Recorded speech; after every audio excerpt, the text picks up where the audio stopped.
Paano kung ang buhay na lihim mong pinapangarap ay matagal ka na palang pinagmamasdan? Ngumiti ka man ng may kumpiyansa, sa kaibuturan ng puso mo alam mong hindi ka isinilang para basta lang mabuhay at magtiis. May dahilan kung bakit palagi kang naakit sa kaginhawaan, kapangyarihan, at sa isang buhay na may karangyaan at dangal. Hindi mo inimbento ang pagnanasang iyon, itinanim ito sa loob mo. Sa mismong sandaling ito, may isang hindi nakikitang puwersa ang tahimik na kumikilos pabor sa'yo, dahan-dahang inihahanda ang pagbubunyag ng isang katotohanang babago sa lahat. Ang mensaheng ito ay hindi para sa lahat. Ito ay para sa mga kaluluwang liyo na handa nang yakapin ang buhay na tunay na tumutugma sa kanilang halaga at kapalaran. Maligayang pagdating, Leo. Kung natagpuan mo ang mensaheng ito, hindi ito nagkataon lamang. Dumarating sa buhay ng bawat malakas na kaluluwa ang isang sandali kung kailan humuhupa ang ingay ng mundo, at isang mas malalim na katotohanan ang nagsisimulang magsalita. Matagal mo nang taglay ang presensya ng pamumuno, kumpiyansa, at tahimik na otoridad, kahit sa mga panahong sinusubok ng buhay ang iyong pasensya. Hindi lamang ito mensahe tungkol sa kayamanan o tagumpay, ito ay tungkol sa pagkakatugma. Tungkol sa pag-unawa kung bakit kailanman ay hindi ka naging komportable sa maliit na pamumuhay o limitadong pag-isip. Hindi ka nilikha para habulin ang pagsang-ayon ng iba o magtiis ng walang katapusan. Ikaw ay nilikha upang magningning, mamuno, at mamuhay ng may gaan, dangal, at dignidad. Habang nakikinig ka, hayaan mong magpahinga ang iyong sarili. Bitawan mo ang pag-aalinlangan. Ang maririnig mo ay paalala kung sino ka talaga, at kung bakit matagal nang naghahanda ang universo ng isang bagay na pambihira, na tanging para lamang sa'yo. Yan ay panloob, yan ay pakikibaka ng yan ay kwentong hindi kailanman naikwento. Sa mahabang panahon, Leo, natutunan mong magmukhang matatag kahit pagod ka na sa loob. Ikaw ang naging sandigan ng iba, hinahangaan, inaasahan, at laging tinitingala, ngunit kakaunti ang tunay na nagtanong kung gaano kabigat ang responsibilidad na yon. May mga pangarap kang mas malaki kaysa sa kasalukuyan mong realidad, at ang pagitan na yon ay madalas nagdulot ng tahimik na pressure. Paulit-ulit mong sinabihan ang sarili mo na maghintay, manatiling kumpiyansa, at magpatuloy, pero sa ilang gabi, may mga bulong ng pagdududa na hindi mo kailanman ibinahagi kanino man. Higit sa kaginhawaan ang nais mo, hinahanap mo ang kabuluhan. Hindi lang pera, kundi ang kalayaan at paggalang na kaakibat nito. Gayunpaman, natutunan mong hinaan ang pagpapakita ng iyong mga hangarin para hindi ka maunawaan ng mali ng iba. Ayaw mong magmukhang sakim o nangangarap ng lampas sa realidad.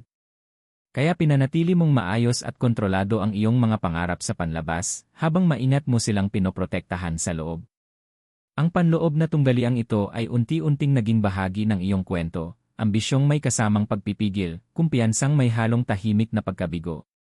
May mga sandaling nakaramdam ka ng pagiging hindi napapansin, kahit ibinibigay mo ang lahat. Mga sandaling napatanong ka kung bakit mabagal dumating ang pagkilala para sa iyo, sa kabila ng iyong pagsisikap at katapatan.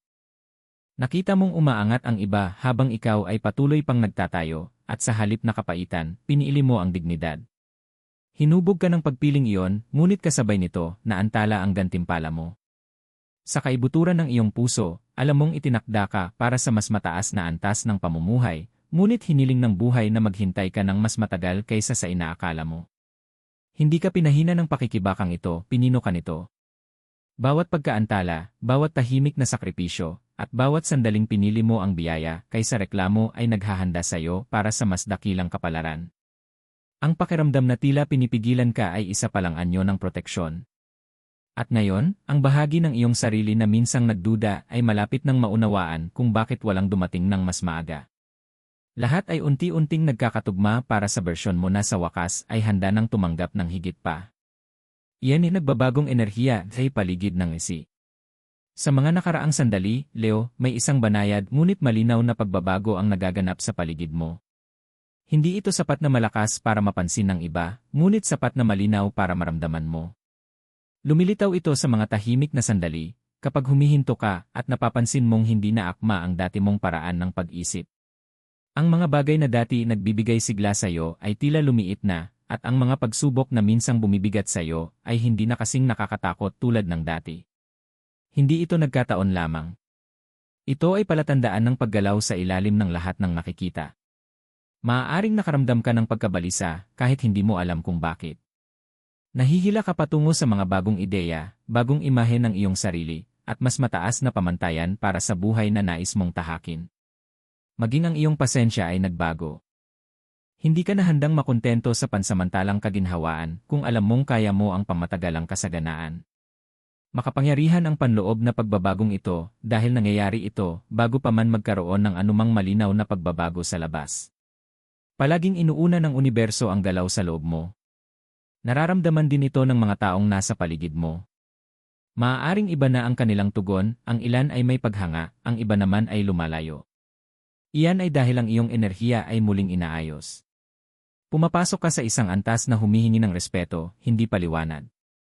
Ang mga lumang usapan, gawi, at maging ang mga takot na minsang kumapit sa iyo ay unti-unti nang nawawalan ng kapangyarihan. Maaaring nakakalito ang yugtong ito dahil wala pang ganap na dumarating, ngunit ramdam mong mas malapit na ang lahat. Nakatayo ka sa pagitan ng kung sino ka noon at kung sino ka na ngayon. Ang katahimikang nararanasan mo ay hindi kawalan, ito ay paghahanda. Parang isang malalim na paghinga bago magsimula ang isang bagay na may tunay na kahulugan. Pagkatiwalaan mo ang pagbabagong ito. Wala kang nawawalang mahalaga, binibitawan mo lamang ang mga bagay na hindi na tumutugma sa iyong paglago. Ang naghihintay sa unahan ay nangangailangan ng linaw, kumpiyansa, at kahandaang tumanggap ng walang guilt. Ang enerhiya sa paligid mo ay muling inaayos ang sarili nito upang salubungin ang bersyon mo na sa wakas ay naniniwalang karapat-dapat siya sa higit pa. At sa sandaling makumpleto ang pagkakatugmang ito, wala nang magagawa ang panlabas na mundo kundi sumunod. Yan ang sekreto ng isang marangyang buhay. Leo, ang sikreto ng marangyang buhay ay hindi nakatago sa swerte, mga shortcut, o sa paghihintay na may dumating at sumagip sa iyo. Ito ay matagal nang nabubuhay sa pagkakatugma, ang pagkakatugma ng kung sino ka sa loob at ng buhay na pinapayagan mong tanggapin. Sa mahabang panahon, itinuro sa iyo na magsikap ng husto, magtiyaga, at manatiling mapagpakumbaba. Bagamat hinubog ng mga aral na ito ang iyong pagkatao, tahimik din itong kinumbinsi kang liitan ang iyong inaasahan. Natutunan mong kumita, ngunit hindi kung paano tumanggap ng buo. Nagsisimula ang tunay na luho sa sandaling tumigil ka sa pagkwestiyon kung karapat-dapat ka bang magkaroon ng higit pa. Ang mayamang buhay ay hindi lamang tungkol sa materyal na bagay, ito ay tungkol sa gaan, kalayaan sa pagpili, at dignidad. Ito ang paggising ng walang takot, paggawa ng mga desisyon ng walang desperasyon, at ang kaalamang ang presensya mo pa lamang ay may halaga na. Dito nahihirapan ng marami, ngunit dito ka ngayon ginagabayan. May dahilan kung bakit likas kang naakit sa kalidad, ganda, at kahusayan. Hindi ito kayabangan, ito ay pagkilala. Nakikilala mo kung ano ang tumutugma sa iyong enerhiya. Kapag ipinagkakait mo sa sarili mo ang kaginhawaan o nakakaramdam ka ng guilt sa pagnanais ng higit pa, sinisira mo ang pagkakatugma sa iyong tunay na kalikasan. Hindi ginagantimpalaan ng universo ang pagtanggi, tumutugon ito sa pagtanggap. Isipin mo ang luho bilang pahintulot. Pahintulot na magpahinga ng walang guilt. Pahintulot na magnasa ng walang paghingi ng paumanhin. Pahintulot na ilarawan ang sarili mong namumuhay ng maayos at sagana. Kapag pinayagan mo ito sa loob mo, nagsisimulang magbago ang panlabas mong realidad. Ang mga oportunidad ay hindi napilit. Ang suporta ay dumarating sa mga paraang hindi mo inaasahan. Napapansin ka ng mga tamang tao sa tamang oras. Ang sekretong ito ay walang kinalaman sa pagpapatunay ng sarili mo sa iba. Sa katunayan, sa sandaling tumigil ka sa pag-impress, doon nagsisimulang dumaloy ang kasaganaan. Ang kumpiyansang nakaugat sa paggalang sa sarili ay mas malakas humatak kaysa sa pagsisikap na pinapatakbo ng takot. Hindi ka kailanman itinadhana para habulin ang kayamanan ng walang katapusan. Itinakda kang isabuhay ang mindset na likas na humihila nito papalapit sa iyo. Habang unti-unti mong isinasabuhay ang pag-unawang ito, may nagbabago. Iba na ang galaw mo. Iba na ang pananalita mo. Iba na ang mga pinipili mo. At nang hindi mo man ipinapahayag, nagsisimula ng sumalamin ang buhay mo sa elegansya, katatagan, at kasaganahang minsan mong inakalang para lamang sa iba. Ito ang katotohanang ibinubunyag sa iyo ngayon. LA hadlang ene pumipigil ay. Bago tuluyang maabot ng kasaganaan ang iyong buhay, Leo, may mga hindi nakikitang hadlang na kailangang maunawaan at palayain. Hindi ito mga kabiguan o kahinaan, ito ay mga pattern na nabuo habang natututo kang mabuhay, ipagtanggol ang sarili, at manatiling matatag sa isang mundong mapanghamon. Ang ilan sa mga hadlang na ito ay nagmula sa mga karanasang kung saan ang pagsisikap ay hindi nasuklian ng pagkilala, at kung saan ang mas pagbibigay ay tila nauwi sa mas kaunting natatanggap. Isa sa pinakamalalakas na hadlang ay ang paniniwalang kailangan mong maghirap upang makuha ang respeto. Natutunan mong iugnay ang halaga mo sa pagod, sakripisyo, at walang humpay na pagsusumikap. Ang pahinga ay tila hindi karapat-dapat. Ang kagaanan ay parang panandalian lamang. Sa kaibuturan mo, may takot na kapag naging masyadong komportable ang mga bagay, maaari itong biglang mawala. Pinanatili ka ng mindset na ito na laging handa, ngunit pinanatili ka rin itong nakaguard. Isa pang hadlang ay ang takot na ikaw ay hindi maunawaan ng tama. Nag-alala ka na ang pagpasok sa isang mas marangyang buhay ay mag-aanyaya ng paghuhusga, inggit o paglayo ng iba. Kaya binawasan mo ang iyong ningning.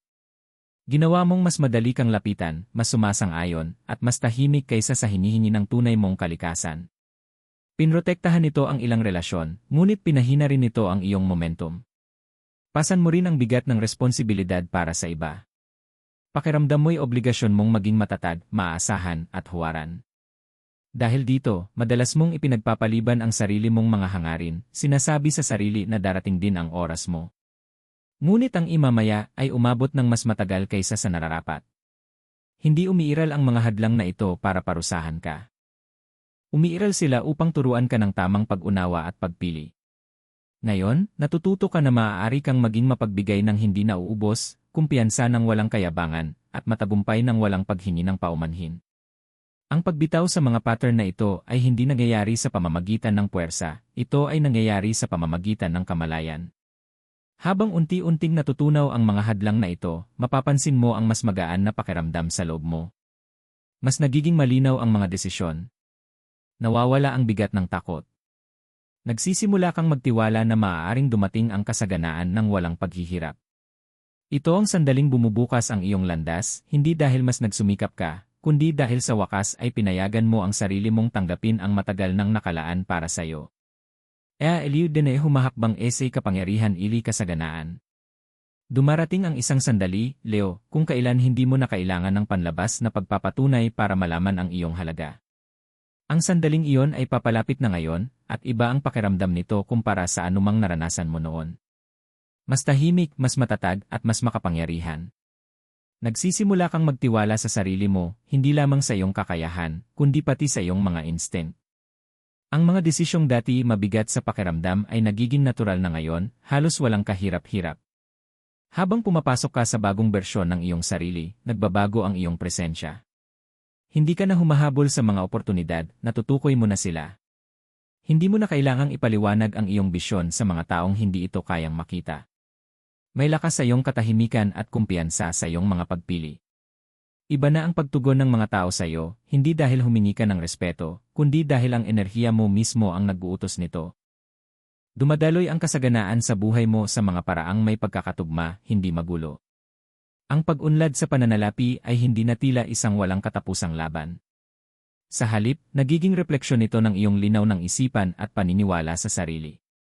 Pinipili mo na ang kalidad kaysa dami, layunin kaysa pressure. Ang kayamanang naakit mo ay sumusuporta sa iyong kapayapaan, hindi gumugulo rito. Dito naninirahan ang tunay na kapangyarihan, hindi sa pagkontrol, kundi sa balanse. Alam mo na kung kailan kikilos at kung kailan maghihintay. Kailan magsasalita at kailan magmamasid. Ang iyong pamumuno ay nagiging kaakit-akit dahil ito ay nakaugat sa pagiging totoo sa sarili. Nararamdaman ng iba ang iyong katatagan at nagtitiwala sa iyong pagpapasya kahit walang patunay. Pinapayagan mo na rin ang sarili mong namnamin ang mga nililikha mo. Hindi mo na ipinagpapaliban ang kaligayahan para sa isang hinaharap na bersyon ng tagumpay. Ang kaginhawaan, ganda, at kasiyahan ay nagiging bahagi na ng kasalukuyan mo, hindi lang ng mga layunin mo. Ang pagtamasang ito ay hindi luho, ito ay pagpapahalaga. Isa itong senyales sa universo na handa ka na para sa higit pa. Ang pagpasok sa kasaganaan ay hindi nagbabago kung sino ka, ibinubunyag nito kung sino ka na talaga noon pa man. Ang kumpiyansa, mapagbigay, at matibay na kaluluwang alam ang sariling halaga kahit sa mga sandaling may pagdududa. Ngayon, sa wakas ay humahabol na ang panlabas na mundo sa iyong panloob na katotohanan. At habang nangyayari ito, napagtatanto mong ang kapangyarihan ay hindi kailanman bagay na kailangan mong paghirapan, ito ay isang bagay na kailangan mo lamang tanggapin. Elib senyales na papalapit na luho. Bago tuluyang magpakita ang luho sa iyong buhay, Leo, ipinapaalam muna nito ang sarili sa mga banayad na paraan. Hindi sa pamamagitan ng biglaang ingay o dramatikong pangyayari, kundi sa isang kalmadong linaw ng isipan. Isa sa mga unang senyales ay ang malalim na kapayapaan sa loob. Mapapansin mong ang mga alalahaning dati nagpupuyat sa iyo ay hindi na kasing bigat. Ang katahimikang ito ay hindi kawalan, ito ay kumpiyansang tahimik na nabubuo sa loob mo. Isa pang senyales ay ang pagbitaw. Unti-unti mong inaalis ang pangangailangang habulin ang mga resulta o patunayan ang iyong halaga. Ang mga oportunidad na tugma sa iyo ay dumarating ng natural, habang ang hindi akma ay kusang nawawala ng walang laban. Isa itong makapangyarihang palatandaan na ang iyong enerhiya ay hindi nakalat-kalat. Ito ay nakatuon, may layunin at handang tumanggap. Humahasa rin ang iyong intuisyon. Ramdam mo kung kailan sasang-ayon at kung kailan urong. Ang mga desisyon ay tila ginagabayan, hindi pinipilit. Maging ang katahimikan ay nagiging produktibo, na para bang may mga bagay na inaayos sa likod ng mga eksena lampas sa iyong pagsisikap. Hindi ito pag-aantala, ito ay pagkakatugmang kumikilos. Mapapansin mo rin ang pagbabago sa pakikitungo ng iba sa iyo. Mas madaling dumarating ang respeto. May bigat ang iyong mga salita. Nakikinig ang mga tao nang hindi ka pinuputol. Ito ay mga salamin ng otoridad na tinanggap mo na sa loob mo. At panghuli, may isang pakiramdam ng kahandaan na hindi mo lubos maipaliwanag. Isang tahimik na kaalaman na may mahalagang paparating. Tumitigil ka na sa pagtatanong ng kailan at nagsisimulang magtiwala sa ngayon. Ang panloob na kahandaang ito ay isa sa pinakamalalakas na senyales na ang luho, katatagan, at kasaganaan ay gumagalaw na papalapit sa iyo. Kapag handa na ang loob, wala nang magagawa ang labas kundi sumunod. Huling mensahe ng universo para Riley. Leo, ang mensaheng ito ay dumarating bilang paalala, hindi babala. Hindi ka kailanman itinadhana na mamuhay ng maliit o paliitin ang iyong mga hangarin para lamang maging komportable ang iba. Kinikilala ng universo ang iyong tibay, ang iyong pagtitiis, at ang tahimik na lakas na pinasan mo kahit walang nakapapansin. Ang bawat pagkaantala na naranasan mo ay hindi pagtanggi, ito ay paghahanda. May karapatan kang magnanais ng higit pa. May karapatan kang mamuhay ng maayos. Ang kaginhawaan, kagandahan, at kasaganaan ay hindi gantimpalang nakalaan lamang sa ilan, sila ay likas na bunga ng pagkakatugma. At ikaw, Leo, ay nagawa na ang panloob na gawain na kailangan upang dalhin ang mga ito ng may biyaya. Hindi sinusubok ng universo ang mga hindi karapat-dapat, hinihahanda nito ang mga handa na. Bitawan mo na ang huling bakas ng guilt na inuugnay mo sa tagumpay. Wala kang utang na paghihirap kaninuman. Ang paglago mo ay hindi nagpapababa sa iba, ipinapakita nito kung ano ang posible. Kapag humakbang ka ng may kumpiyansa, binibigyan mo rin ang iba ng pahintulot na maniwala sa sarili nilang potensyal. Pagkatiwalaan mo na ang paparating sa iyo ay may kasamang katatagan, hindi kaguluhan. May dignidad, hindi pressure. May linaw, hindi kalituhan. Hindi ka huli. Hindi ka nahuhuli. Ikaw ay eksaktong nasa lugar kung saan kailangan mong naroon upang tanggapin ang tumutugma sa iyong enerhiya ngayon. Tumindig ka sa kaalamang ito. Maglakad pasulong ng walang takot.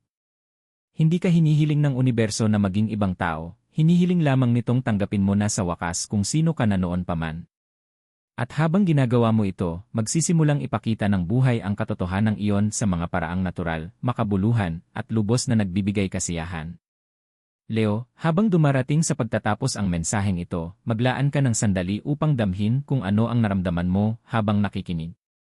Hindi lahat ng mensahe ay tumatagos ng ganito kalalim maliban na lamang kung may katotohanang sadyang inilaan para sa iyo.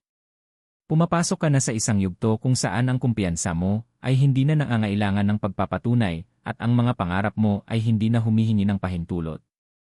Hayaan mong maglakad ka pasulong ng may katiyakan. Alam na ang buhay na ninanais mo ay hindi malayo, tumutugon ito sa bersyon mo na sa wakas ay naniniwala. Kung ang mensaheng ito ay umabot sa puso mo, ituring mo itong kumpirmasyon na ikaw ay nakaayon sa isang mas dakilang layunin. Manatiling naririto sa kasalukuyan.